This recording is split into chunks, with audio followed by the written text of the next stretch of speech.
नमस्कार। सुबह 9 बजे की खबरों के साथ मैं हूं प्रीति। आइए शुरुआत करते हैं हेडलाइंस के साथ। अनंतनाग लोकसभा सीट पर 12 अप्रैल की जगह 25 मई को मतदान। हिंसा की वजह से चुनाव आयोग का फैसला। गृह मंत्रालय ने पहले पंचायत चुनाव कराने की दी थी सलाह।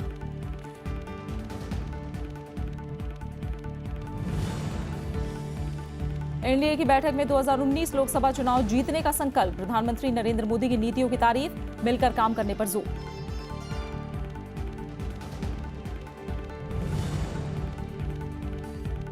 सोलह विपक्षी दलों की बैलेट पेपर से मतदान की मांग। चुनाव आयोग से मिलकर ईवीएम की सत्यता पर उठाए सवाल। आम आदमी पार्टी के एमसीडी चुनाव में खराब ईवीएम पर रोक लगाने की अपील।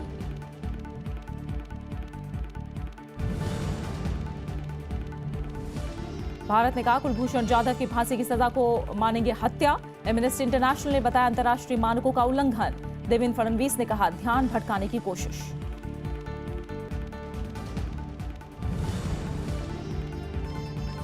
और महिला हॉकी विश्व लीग के सेमीफाइनल में पहुंचा भारत। लीग राउंड 2 के फाइनल में चिली को दी मात। शूटआउट में 3-1 से हराया।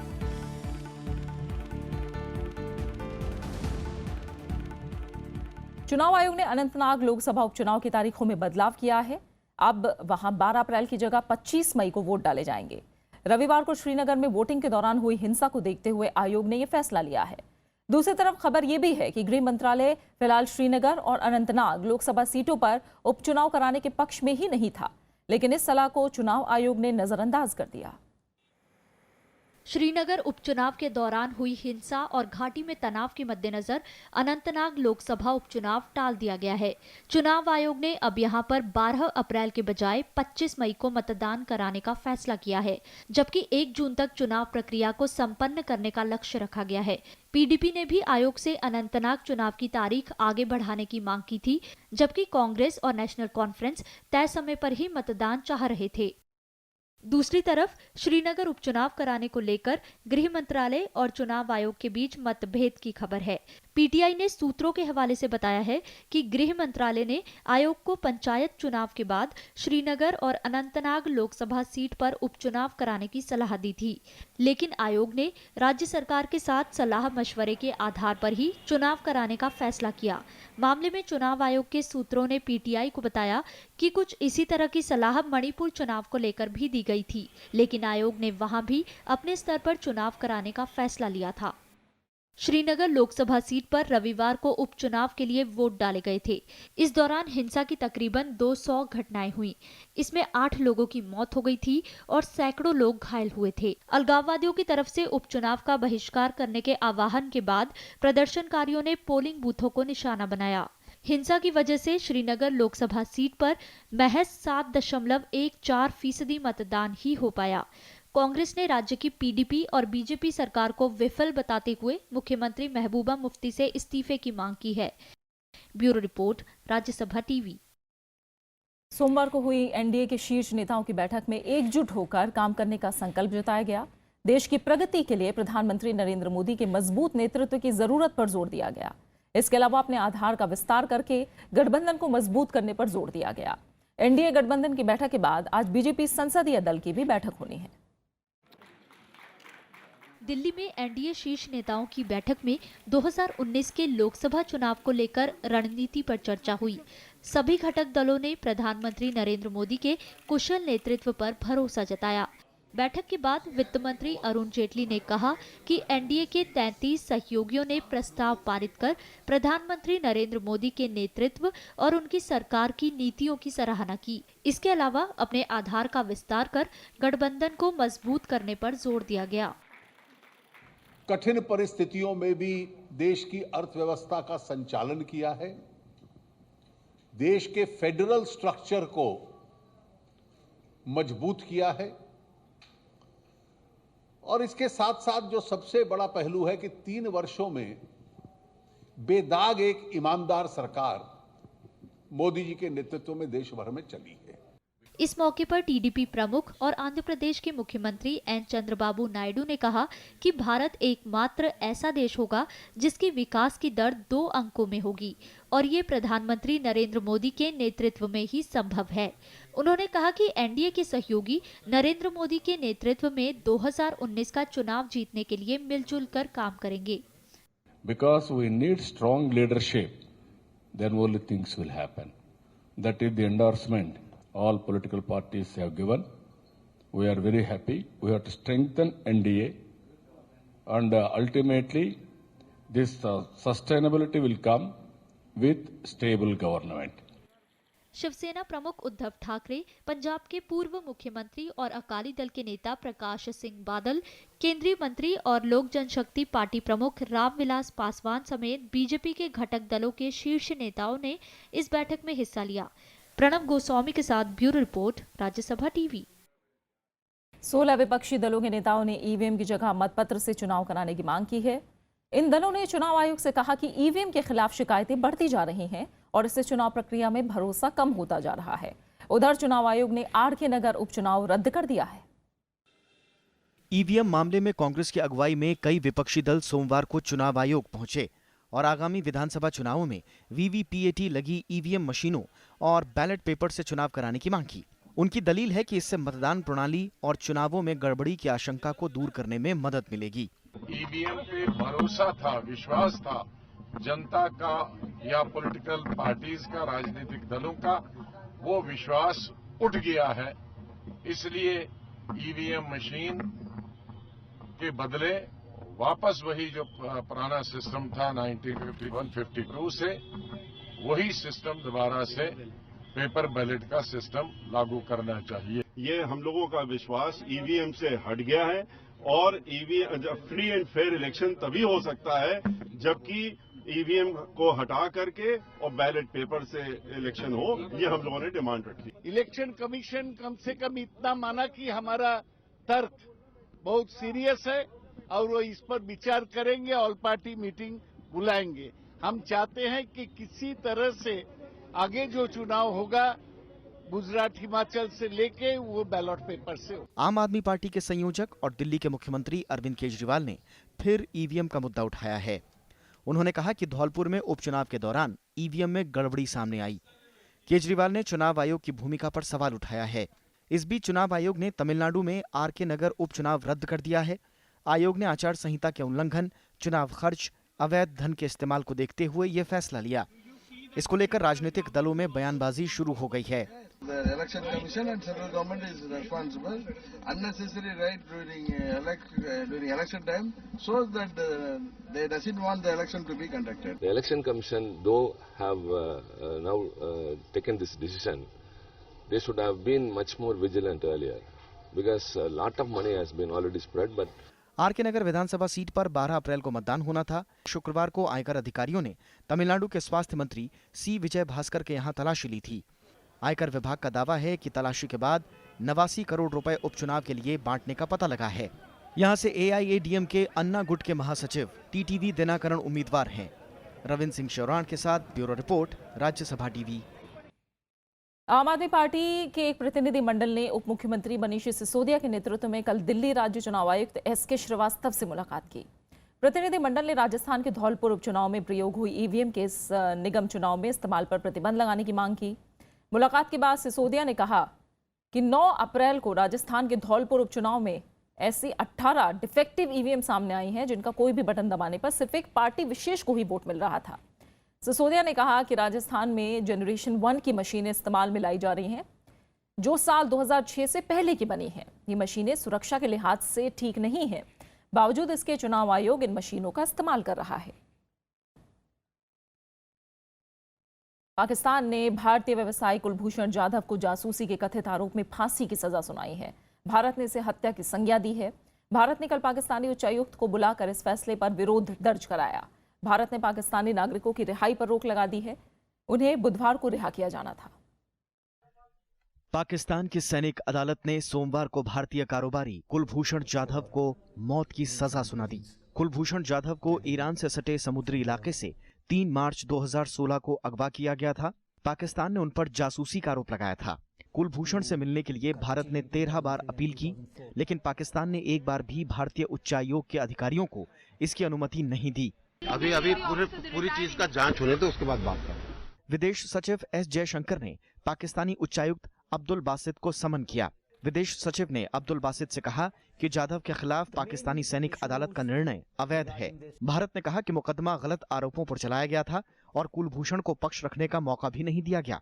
विदेश सचिव ने इसे हत्या बताया है। अखिलेश सुमन, राज्यसभा टीवी। जाधव मामले में महाराष्ट्र के मुख्यमंत्री देवेंद्र फडणवीस ने पाकिस्तान की कड़ी आलोचना की है। उन्होंने कहा कि पाकिस्तान अपनी जनता की नजरों में नाकामियां छुपाना चाहता है, इसलिए कुलभूषण जाधव को फांसी की सजा सुनाई गई है। ये फैसला पाकिस्तान सरकार से जुड़े अहम मसलों से वहां के लोगों का ध्यान हटाने की कोशिश है। दूसरी तरफ इस फैसले पर निराशा जताते हुए शिवसेना ने कहा कि भारत सरकार को इस मामले में संयुक्त राष्ट्र से तुरंत दखल की मांग करनी चाहिए, जिससे कुलभूषण को बचाया जा सके। एमनेस्टी इंटरनेशनल ने इस फैसले को अंतर्राष्ट्रीय मानकों का उल्लंघन बताया है। संस्था के दक्षिण एशिया निदेशक बिराज पटनायक ने कहा कि कुलभूषण जाधव को मौत की सजा के मामले से पता चलता है कि किस तरह पाकिस्तान की सैन्य अदालत ने अंतर्राष्ट्रीय मानकों की धज्जियां उड़ाई। राज्यसभा में कल कांग्रेस ने सरकार पर सीबीआई और प्रवर्तन निदेशालय जैसी संस्थाओं के दुरुपयोग का आरोप लगाया। कांग्रेस नेता आनंद शर्मा ने कहा कि सरकार राजनीतिक बदले की भावना से काम कर रही है और गैर बीजेपी शासित मुख्यमंत्रियों को निशाना बना रही है। विपक्ष ने इसे गंभीर मुद्दा बताते हुए चर्चा की मांग की। वहीं सरकार ने इसे कार्यवाही में बाधा डालने की कोशिश बताया। राज्यसभा में सोमवार को कार्यवाही शुरू होते ही कांग्रेस नेता आनंद शर्मा ने सरकार पर राजनीतिक बदले की कार्रवाई का आरोप लगाया। उन्होंने कहा कि सरकार सीबीआई और ईडी जैसी जांच एजेंसियों के जरिए गैर बीजेपी मुख्यमंत्रियों को निशाना बना रही है और नियम 267 के तहत बहस की मांग की।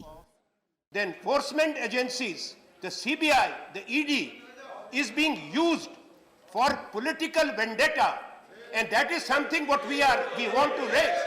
नेता विपक्ष गुलाम नबी आजाद ने बीजेपी शासित राज्यों के मुख्यमंत्रियों पर गड़बड़ी का आरोप लगाया। Sir, this is very important subject. We must have a discussion in this house. The BJP, the wrongdoings of the BJP chief minister. Nobody. No, that you cannot discuss here.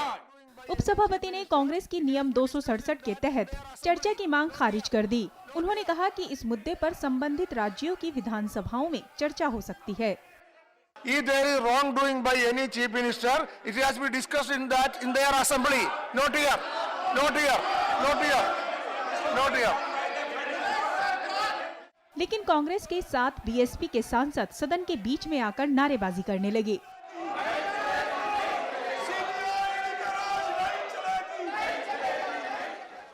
वहीं सरकार ने विपक्ष पर सदन की कार्यवाही में बाधा डालने का आरोप लगाया।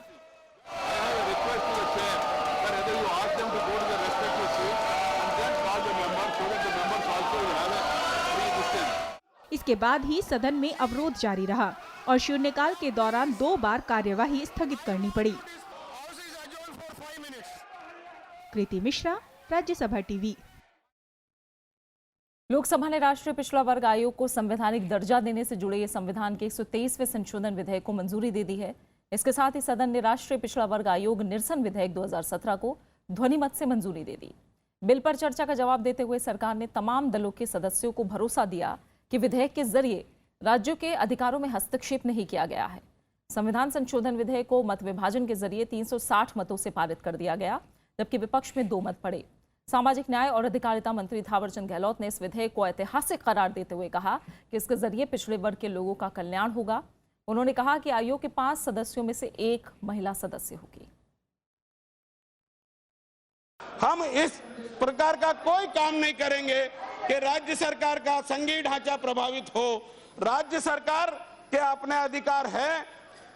ये देश संघीय ढांचे पर आधारित है।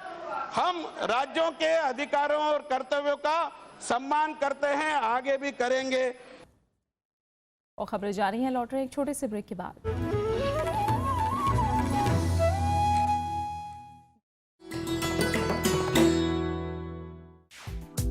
विजय लक्ष्मी पंडित, संयुक्त राष्ट्र महासभा की पहली महिला अध्यक्ष, देश की पहली महिला कैबिनेट मंत्री, भारतीय संविधान सभा की सदस्य, लोकसभा में फूलपुर सीट की नुमाइंदगी, संयुक्त राष्ट्र मानवाधिकार परिषद में देश का प्रतिनिधित्व। विजय लक्ष्मी पंडित के नाम है उपलब्धियां अनेक। नेहरू परिवार की ये सदस्य है देश की सफलतम राजनीतिज्ञों में से एक।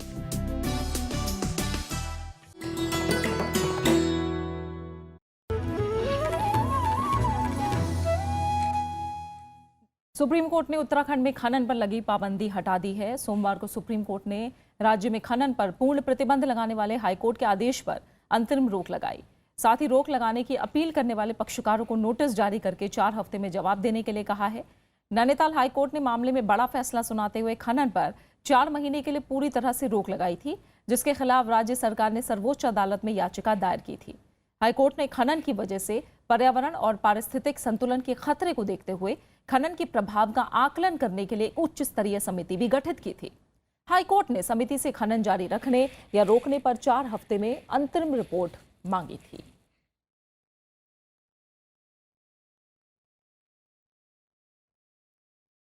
जम्मू कश्मीर में प्रदर्शनकारियों पर पैलेट गन के इस्तेमाल के मामले में सुप्रीम कोर्ट में कल सुनवाई हुई। सरकार ने कहा कि पैलेट गन का इस्तेमाल एक आखिरी विकल्प है और इसका मकसद किसी को जान से मारना नहीं है। जानमाल की सुरक्षा के लिए कम से कम बल प्रयोग किया जाता है। केंद्र सरकार ने उन हालात के बारे में बताया जिनके तहत पैलेट गन इस्तेमाल की जाती है।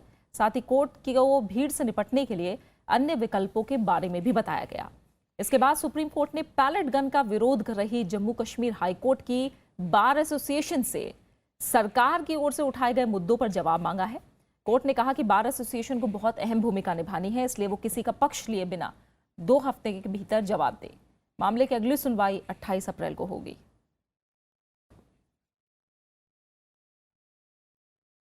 भारत और ऑस्ट्रेलिया ने आतंकवाद के खिलाफ सहयोग बढ़ाने का फैसला किया है। दोनों देशों के बीच कल 6 समझौते हुए।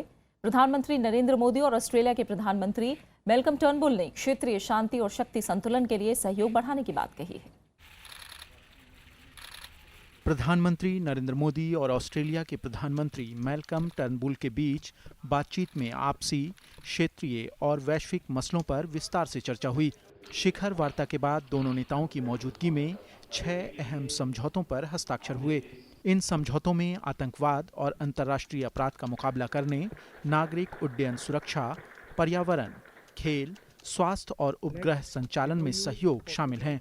Challenges like terrorism and cyber security extend beyond the boundaries of our region and therefore require global strategy and solution indeed. We're already working together to harness the creativity and the drive of our best and brightest minds. Our flagship joint research fund, the Australia-India Strategic Research Fund, is Australia's largest with any country. दोनों देश व्यापार को और बढ़ाना चाहते हैं। दोनों देशों के बीच समेकित आर्थिक सहयोग समझौते पर बात चल रही है। ऑस्ट्रेलिया ने भारत की अगुवाई वाले अंतर्राष्ट्रीय सोलर अलायंस में शामिल होने की बात कही है। ऑस्ट्रेलिया भारत को यूरेनियम देने को भी राजी हो गया है और जल्द ही इसकी पहली खेप भारत आएगी। Passing of legislation in the Australian Parliament with bipartisan support, Australia is now ready to export uranium to India. But there's room for further growth. We've worked closely with India to meet our respective requirements for the provision of fuel for India's civil nuclear program, and we look forward to the first export of Australian uranium to India as soon as possible. इसके पहले Australia के प्रधानमंत्री का राष्ट्रपति भवन में भव्य स्वागत हुआ। बाद में वे राष्ट्रपति प्रणब मुखर्जी और उपराष्ट्रपति मोहम्मद हामिद अंसारी से भी मिले। वो मंगलवार को मुंबई जाएंगे, जहां व्यापारिक जगत के लोगों से मुलाकात होगी। ऑस्ट्रेलिया ने भारत के अंतर्राष्ट्रीय सोलर अलायंस में शामिल होना स्वीकार किया है। इसका मतलब ये है कि अंतर्राष्ट्रीय राजनीति में दोनों के बीच कई तरह की समानताएं बन रही हैं। और चूंकि ऑस्ट्रेलिया ने भारत को यूरेनियम देना भी स्वीकार किया है, इसका मतलब ये है कि दोनों देशों के व्यापार काफ़ी विश्वसनीय रूप से आगे बढ़ रहे हैं और आगे बढ़ने की संभावना है। राज्यसभा टेलीविजन के लिए कैमरा पर्सन शिव कुमार के साथ दिल्ली से अखिलेश सुमन। पश्चिम बंगाल की मुख्यमंत्री ममता बनर्जी ने प्रधानमंत्री नरेंद्र मोदी से कल मुलाकात की। इस दौरान उन्होंने केंद्रीय योजनाओं के लिए राज्य को बकाया 10,000 करोड़ रुपए की रकम जारी करने की मांग की। दोनों नेताओं के बीच बैठक करीब आधा घंटा चली। साथ ही ममता बनर्जी ने राज्य का कर्ज माफ करने की मांग पर भी चर्चा की। उपराष्ट्रपति मोहम्मद हामिद अंसारी ने लोकतंत्र की चुनौतियों पर गंभीरता से विचार करने की सलाह दी है। उन्होंने इन चुनौतियों के बीच उम्मीद की बात भी कही है। पूर्व केंद्रीय मंत्री अश्विनी कुमार की किताब के विमोचन के मौके पर उपराष्ट्रपति ने बताया कि लोकतंत्र को लेकर अम्बेडकर के विचार क्या थे। इस कार्यक्रम में पूर्व प्रधानमंत्री मनमोहन सिंह, पूर्व न्यायाधीश MN वेंकटचलैया और कई खास मेहमान मौजूद थे। दिल्ली में आयोजित इस कार्यक्रम में उपराष्ट्रपति को अश्विनी कुमार की लिखी किताब की पहली कॉपी भी भेंट की गई। It is a truism that all democracies contain within them certain tensions between societal constraints and individual liberties, dictates of state security and the citizens' freedom, as well as between the divergent political, social and economic approaches. The challenge at all times is to mold the tensions in such a manner as to retain the focus on the proclaimed objectives of the society concerned. There are today tensions in our polity. There are challenges which need to be addressed, and if not addressed, they can have disastrous consequences. As a nation, we have to be alert. एक अहम अंतर्राष्ट्रीय खबर, California के San Bernardino में एक primary school में हुई गोलीबारी में 3 लोगों की मौत हो गई है और एक छात्र गंभीर रूप से घायल हुआ है। मरने वालों में एक महिला टीचर और एक छात्र शामिल है। गोलीबारी के बाद हमलावर ने खुदकुशी कर ली। जांच में पता चला कि हमलावर महिला टीचर का पति था। पुलिस घरेलू विवाद को घटना की वजह मान रही है।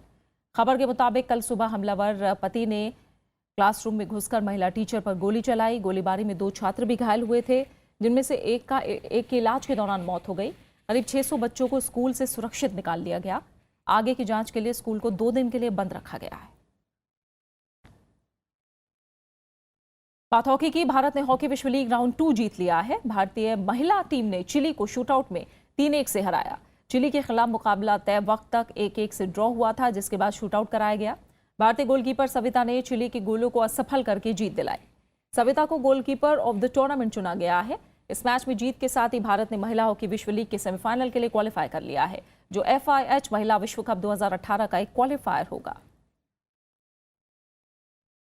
बात खास शख्सियत की। मशहूर साहित्यकार फणीश्वर नाथ रेणु की आज पुण्यतिथि है। 4 मार्च 1921 को बिहार के पूर्णिया जिले में पैदा हुए रेणु का निधन आज ही के दिन 1977 में हुआ था। उन्होंने मैला आंचल, पड़ती परिकथा, कितने चौराहे और जुलूस जैसी कई मशहूर रचनाएं की। उन्होंने 1942 में आज़ादी के आंदोलन में हिस्सा भी लिया। फणीश्वर नाथ रेणु को 1970 में पद्मश्री पुरस्कार से भी सम्मानित किया गया। और रेणु के रचना संसार पर आप हमारा खास कार्यक्रम उनकी नज़र उनका शहर YouTube पर भी देख सकते हैं।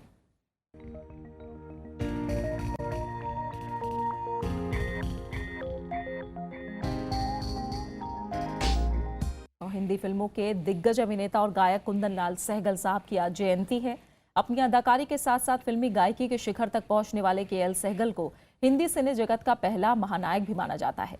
आइए याद करते हैं सहगल साहब को उनके यादगार सिने सफर के जरिए। एक बंगला बने न्यारा रहे कुन बाज सुने सारा, एक बंगला बने न्यारा। ये अद्भुत आवाज, गायकी का अंदाज और सधे हुए सुरों का सौंदर्य। चंदन का जंगला, सोने का बंगला।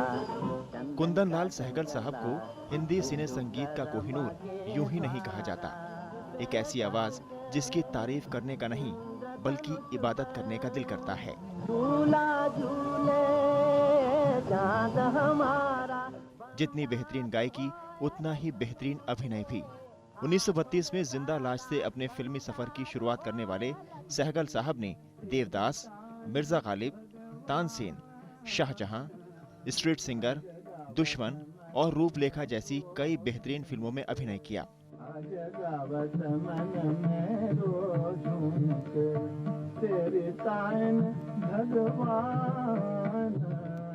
उस दौर में प्लेबैक सिंगिंग का चलन नहीं था और अभिनेता गीत खुद ही गाते थे। ऐसे में सहगल साहब के अभिनय और गायकी दोनों ही अंदाज उभर कर सामने आए। गम दिए मुस्तकिल कितना नाजुक है दिल ये ना जाना, हाय हाय ये जालिम जमाना, करेंगे हम जी के क्या करेंगे। Bureau report, Rajya Sabha TV. टूट गया जब दिल ही टूट गया। और अब आखिर में हेडलाइंस।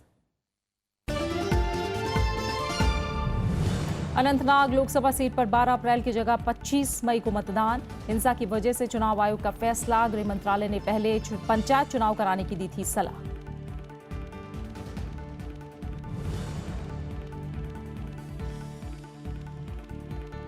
एनडीए की बैठक में 2019 लोकसभा चुनाव जीतने का संकल्प। प्रधानमंत्री नरेंद्र मोदी की नीतियों की तारीफ, मिलकर काम करने पर जोर।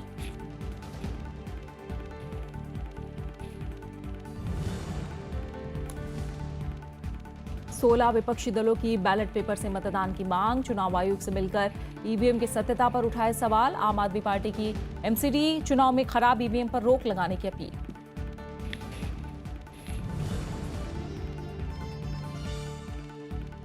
भारत ने कहा कुलभूषण जाधव की फांसी की सजा को मानेंगे हत्या। एमनेस्टी इंटरनेशनल ने बताया अंतर्राष्ट्रीय मानकों का उल्लंघन। देवेंद्र फडणवीस ने कहा ध्यान भटकाने की कोशिश।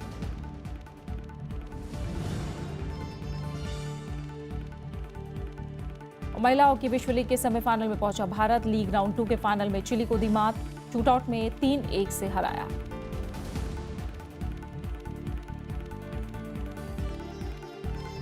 और फिलहाल इस बुलेटिन में इतना ही। आगे देखिए देश देशांतर। नमस्कार।